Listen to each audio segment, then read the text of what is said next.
An unexpected alliance forged in the heart of the unforgiving Wild West. A story of a Native American woman seeking justice and a lone cowboy who offers not pity, but partnership. Their paths, once separate, become bound by a shared quest for honor and retribution in a world that respects neither. Part 1.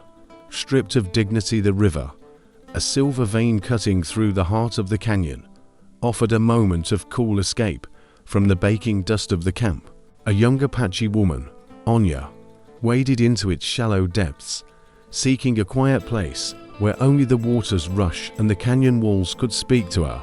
She had laid her clothes on a warm rock, but as soon as she was submerged, the silence shattered. Laughter, coarse and cruel, erupted from the brush. A group of men, rough settlers she didn't know, emerged, their faces twisted into mocking sneers. Before she could react, they snatched her garments, hooting like coyotes as they vanished back into the wild. Their taunts lingered, leaving her trembling in the cool shallows, clutching at the water as if it could hide her. Her dark eyes, filled with both fury and shame, flashed at the injustice. She was no stranger to hardship, but this humiliation cut deeper than any raid. To be left vulnerable and exposed was an insult she would not forgive.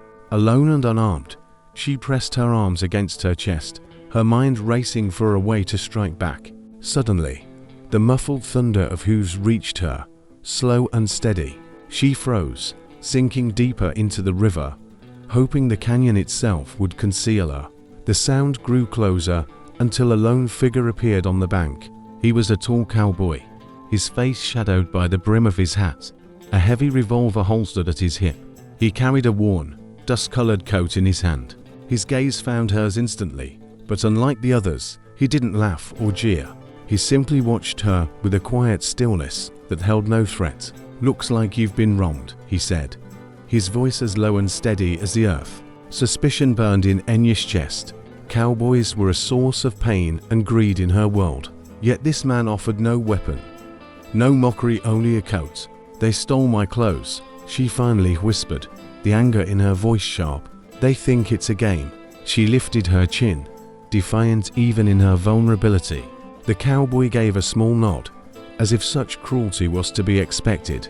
He crouched at the river's edge, holding out the coat. "Take this," he said. "No one should be left without cover." She studied him, searching for a trap, but there was no hunger in his eyes, only a quiet respect. Reluctantly, she pushed through the water toward him. He turned his head slightly, offering her the privacy of his averted eyes as she snatched the coat and wrapped it around herself. The rough fabric was a shield, and she clutched it with a silent gratitude. Part 2. A choice between solitude and justice. When Anya finally stood on the shore, the coat draped over her like armor, the cowboy straightened. "My name's Kane," he said, after a long silence. "I'll see they don't trouble you again." Anya shook her head sharply. "I do not need saving. I need respect." Her words held the fire of truth. Alone, she could not seek justice against those who had shamed her. "Respect is earned," Kane replied, his jaw firm, "but it's also defended. No one has the right to strip it away from you." For the first time, Anya's chest eased. He didn't demand her trust, he offered his. She realized that her strength could come just from her own fire, but from an unexpected ally who gave without taking. The canyon wind carried a silence between them, a quiet understanding broken only by the rustle of grass. The shame that had consumed Anya began to give way to a new flame, a burning anger. She would not forget what those men did. "I will not ask for your help," she said, her voice edged with steel. "But I will not forgive them." Kane nodded. "Then we'll ride after them," he said, his tone calm and firm. "You don't need saving. Justice is what we'll chase down together." Enya's gaze lifted, surprise flickering across her face. No man had ever offered her a partnership. For a long moment, she weighed the risk. Finally, she gave a single nod. "We ride," she said. Kane led his horse closer, a sturdy bay with a scar across its muzzle. It lowered its head, as if acknowledging her. She mounted, clutching the coat tight, while Kane swung into the saddle with practiced ease. They set off, the river fading behind them, as the trail beckoned like a promise. The tracks of the settlers were easy to follow, bootprints pressed carelessly into the soft earth. Their distant, mocking laughter carried on the wind. These men were drunk on their own cruelty, certain no consequences would find them. As they rode, Cain turned to her. "What's your name?" he asked, his voice quiet and respectful. She hesitated, then answered, "Alawa." The syllables rolled off her tongue, a river song. He repeated it softly, as if committing it to memory. Part 3. The price of disrespect. The trail led them through a narrow pass, the sandstone cliffs pressing close. The raucous, cruel laughter of the men echoed through the air. Alawa stiffened, her hands tightening on the reins. She could almost see her stolen clothes being tossed around like trophies. Cain held up a hand, signaling her to slow. They dismounted and crept forward. The men were lounging around a campfire, 3 of them, their rifles cast aside. One was waving her dress like a banner. Alawa's blood ran hot, but Cain's hand rested lightly on her arm. "Patience," he whispered. "They'll learn." He stepped into the open, his boots grinding against the gravel, his revolver already drawn. The laughter died instantly. "Evening, boys," Cain said, his voice steady as stone. "You've taken something that doesn't belong to you." The men scrambled for their rifles, but Alawa emerged beside him, her chin high. "That belongs to me," she said, her voice clear and strong. Her words cut the silence, and for the first time, the men looked uneasy. They had expected helplessness, not fire.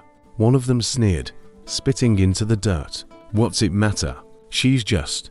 He never finished the insult. Cain cocked his revolver, the sound a sharp crack of thunder. "Finish that sentence," he warned, his tone low and dangerous, "and I'll make sure it's the last one you ever say."